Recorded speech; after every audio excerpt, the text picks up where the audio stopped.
La joie de savoir que vous êtes très nombreux fidèles téléspectateurs en train de suivre votre émission préférée Bosolo Yab Artiste à travers Aura Dimandjala Cléopâtre de la presse congolaise. Balobito s'abonner toujours à Trace RDC News, jamais Bozala dessus.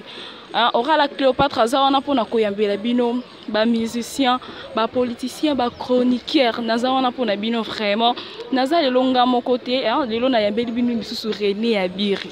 Naza bongo na René Abiri na plateau na ngai. En tout cas papa ozo fongola vraiment merci na bino nyonso bolingara émission na biso na bosani binote. René Abiri bonjour. Ouais, bonjour Aura la Cléopâtre de la presse, donc merci beaucoup. Donc on a battu pour occasion dans la chaîne Nabino au Trace RDC News, veut dire que nous profitons de ça. Merci à trop. Na Lydia Kapajik à 10 000 fois ami d'Achanti encore, pourquoi pas dire très grand merci à Cornelia Ducy Givenchy, Paola Schengen, Kilo à Londres, donc mon vieux Floris Aombo, mon vieux Declan depuis les États-Unis d'Amérique, sans oublier Eloge Mouyaya. L'original et puis le véritable. Donc Nazawa ba question ayo bien nous est René Abiri. Bana Dar es Salaam. Bana Guinée. Trace RDC News. Bana Poto. Information à source sans parti pris. S'abonner. Moutoua qui m'a Merci beaucoup Bambo Tebele, vraiment la Lydia Kapajik à place aux alliés. Pourquoi pas Linda Bobongo, ma grande sœur propre, René Abiri, Nazana yo vraiment. Na place na yeko zoé la kisi ko kimi makasi donc ko kimo kimi eza passe pour na muta retrouver yo René Abiri. René Abiri tongi to eba otiki ko finga fali pour pato o ko continuer toujours na ko finga ye. René Abiri azali journaliste premièrement, il y a ba artiste surtout ya mboka oyo. Mais beaucoup plus nazali attaché na héritier watanabe la pulga cause nostra moto na tembe discipline parce que kuna to sala rande musala. Donc musala ngo ezate pona kufinga parce que kufinga il y a une importance morote. Nous devrions premièrement respecter les artistes congolaises. Vous comprendre René Abiri n'a pas de problème avec les artistes et musiciens. Na côté les maté peine na côté les marapé les sous-souté pour insulter pour se mettre d'insulter. Mais pour faire la critique naba artistes et musiciens ezanango non ça la critique mais critique moko eza professionnel ou ezali ko léser té je comprends oza ko léser même ba tout eza ko déranger même ba tout mais ko ça là cette fois-ci nous ça là avec toute compétence beaucoup plus René Abiri donc na kolobeli la kaming makambo héritier watana betoto tembe parce que générique na biso 5e vitesse déjà bimaki na impact na idéologie déjà ndenge toza quand tout ça l'émission mon vieux donc mon vieux donc Rock Tumba Chepela le grand pasteur depuis Paris azolanda biso elongo na famille na Pamela Nyota Tumba Chepela donc na Obed Tumba Chepela Oria Françoise Tumba Chepela, donc la famille Chepela Bolanda Biso, maman ya Myriam Mokonzi, maman Chantal Mampouya, donc bana posa ke ba mona René Abiri rosa la boulot nae parce que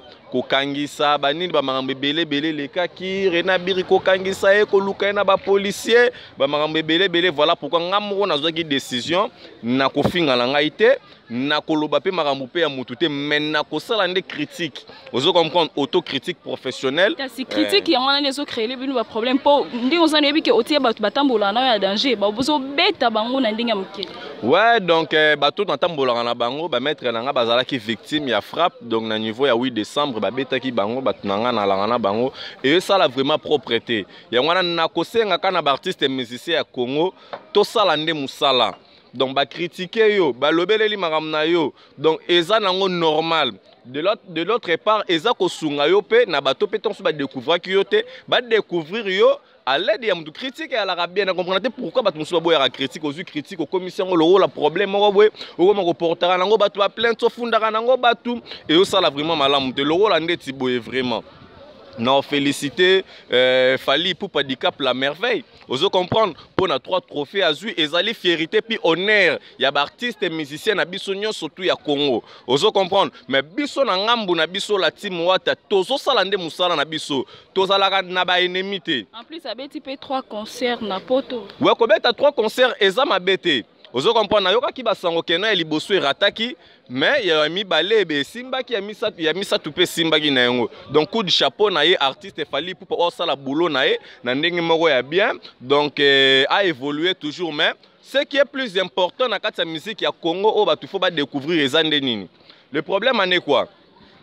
Héritier Watanabe as un jeune artiste owapi aye à se créer à sali makambo oyo nanu et sali mate depuis histoire ya musique ya Congo et banda.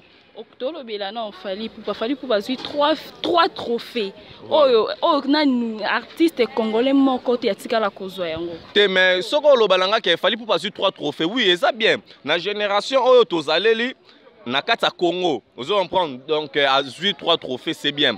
Mais ba Koffi Olomide pe bazali bazo ba kora, ba 4 kora. Vous comprendre ba Weranson le roi de la forêt baza ba bête ba double zénith. Vous comprendre ba papa chéri baza bazo ba trophée pe ba nini tout ça mais c'est bien. Trophée za nango ma bête et za nango bien pour na ye, pour na famille na ye, pour na ba fan na ye ou ba lingaka la pour na comment dirais-je pour na congolaise aussi. Hein, biso ba congolais fierté na biso ti ya mai na yo. Voilà donc ça vraiment bien mais na minute oyo siko moto ça la siko fierté. Ya ba artiste nyon surtout ya Congo sans pourtant le mentir, sans pourtant mâcher les mots, c'est Héritier Watanabe Toto Etembela Cosa Nostra la Pulga. Vous comprenez? Imaginez-vous orchestre salika à 2 ans. Mais bazo comparé à un album ya Michael Jackson il y a 2001. T'as là des grands niveaux qui nous. One Héritier Watanabe. Vous comprenez? Orchestre ça à 2 ans, mais comparaison na album ya Michael Jackson. Vous comprenez? De Oyo Bimara en 2001. Vous comprenez? Baolanda biso marambo nazoloba. Donc sotali lora ba très belle chanson na kati album na biso Retirada ba tout en noir, tozana ba DDD, ba chanson o wapi eza ko beta. Donc on sentir que ba fanatique na biso bazama satisfait na artiste na bango ndenga zo sala musala parce que ici chez nous dans la team on travaille. Générique de G Bimaki 5e vitesse. Bazo consommer en open on sait encore na batu bon continuer toujours à consommer générique na biso avec modération veut dire avec exagération donc exagérer vraiment ça ba micro ba faire ça ba toilette donc oyo ka vraiment générique au sentir que artiste a pesi le meilleur naie ensemble na orchestre naie to qui ambulance ndenga bois qui après avoir kolongwa na wenge musique à maison mère il y a le roi de la forêt parce que travail ambulance kitaki eraye pemen ya messieurs les chanteurs, l'ambassadeur suprême, Héritier Watanabe, l'ambassadeur, je le dis bien. Donc, cultivons la paix. Vous comprenez, donc, ambassadeur, musicien, surtout Héritier Watanabe, boulot, et salema, ambulance, à bois qui n'a pas de et alors, bakalate, barozo sikoyo. Dio, moko boina ne salemate na mukili. Balobi, donc, yé moko le Bob Marley de l'animation congolaise. Yé moko zawana, donc, tozali na Bercy moana. Et puis na droite côté tozali siko na ye moko ambulance. En tout cas très plaisir vraiment. Ya mona ke bozé belé bozolanda vraiment Trace RDC News bo s'abonner vraiment yebisa pe oza pende na yo wana a s'abonner na Trace RDC News jamais vous allez déci. René Abiri mais Héritier Watanabe ba uti ko bimisa générique na ye na moni Bercy a bois quitter. Te Bercy a bois quitter. A bois quitter likolo baté que non ba problème ça na kati ya la team non. Bercy Moana, il vit bel et bien à Katia la team Moata. Donc, veut dire que Bercy a koboa kana générique ou ezali koya. Je pense que ba fan to bolinga ki retire o bolinga ka Bercy Moana. Donc, ça vraiment balobara ajouter un peu de l'eau dans les vins. Donc, c'est-à-dire que artiste Nabino Bercy Moana azoboa casco générique. Donc, ensemble na héritier Watanabe donc Bercy au sein de groupe azoboa ka générique o api ko sepeli sabatutu. Je pense que moi na dévoiler vraiment ba son mamambe belé belé zate pour na dans na téléphone mais ba te belé ba on vraiment satisfait. Donc ba kalaté quoi. Bozala bon on a déjà longwe na ye mais bozo zelisa batu na oh on attendit que tozan la posa no ya présent. Te Bercy soka longwa ba bikote mususu. Donc il ko lobate ke koto pa ko longwa. Ozo comprendre il ko lobate ke no koto pa ko longwa po ane peka mutu. Ba kota mo moyo tanga ngwe zate. Te no tanga ngondenge ni na tamboli na mo orchestre belé. Ozo comprendre mais cette fois-ci a mi fan d'ici parce que dans la team vie ezali to betara na poto biso to fongola nzela poto wana la team moi héritier wa ta fongola nzela poto donc ba combattre ba la satisfait nous les bêtes na Paris wana na ndenga ko sakana te muto ko contredire ngazali te donc héritier wa te dona habité donc veut dire que les présents ngo ba kalate bozo nouvelle son do fi boko yoka Bercy mwana en duo ou en collaboration avec Ambulance. René Abiri. Boni pona ndeko na bino Nyamakor. Nyamakor. Bauti ko kangaye, bolobeli yango te donc pour pesi silence mo c'est comme s'il y a un problème. Ouais, Nyamakor bakanga kiye, à Kota qui fait prison makala. Donc Dieu merci à notre fille Héritiana ou à Piasala qui presque tout pour Masalanso Nyamakor Abima Libanda et zali suite ya erreur moro Nyamakor à Salaki mais cette fois-ci donc Mukonzamboka alingi lisuba marambango tsanya posandi ya boulot ils ont la compétence donc Nyamakor sur quoi ça suko Libanda et bisope équipe nationale tous de cœur na Nyamakor toujours soutenir de près et de loin. Merci beaucoup. Tokomi bon on a souka émission na biso. René Abiri moi mabanga pour na batu bazolanda webi. Ouais bah merci à trop na mon vieux José Tsangu na Londres Clémence Clé Meraba Oudjana balobi 3e génération. C'est pas pareil. Veut dire que combo na yo vraiment ekiminga quoi. Na bwaki yo kaka na makanisi kaka donc Charoza Aïcha Rose, maman Baoudjana veut dire qu'elle a les livres vraiment. Ah, combo cité.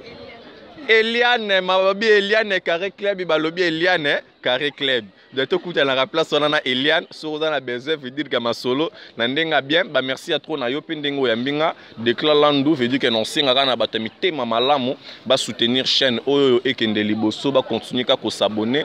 Donc et ça là vraiment bien ma casse. Bah merci à trop na Eloge Mouyaya, l'original Cornelia du site G28, Paula Schengen qui est à Londres. Donc le pasteur Rock Tumba Chepe, la maman Mimi Moujeka, maman la Chris Kalanda depuis Bruxelles, Hollande Bisso, Yarolobatro Ezate. Merci à toi Karine Mokonzi la baronne, merci à Jaël Licho, Janvier Mangoke, donc Nyamakor Peggy Titan, X-Base Nyangaka, merci beaucoup pour notre son collé serré, veut dire que ça livre vraiment bien ma casse, veut dire que toujours consommer avec modération, donc René Abiri est le manager de l'artiste, donc héritier Watanabe Bakalate, Azak Ozong encore na la République démocratique du Congo, toujours continuer la séance de répétition, Nabiso Kakandenge Zalara, parce que la team, cette fois-ci, toujours Salande Moussala, donc merci à trop quoi, maman, merci.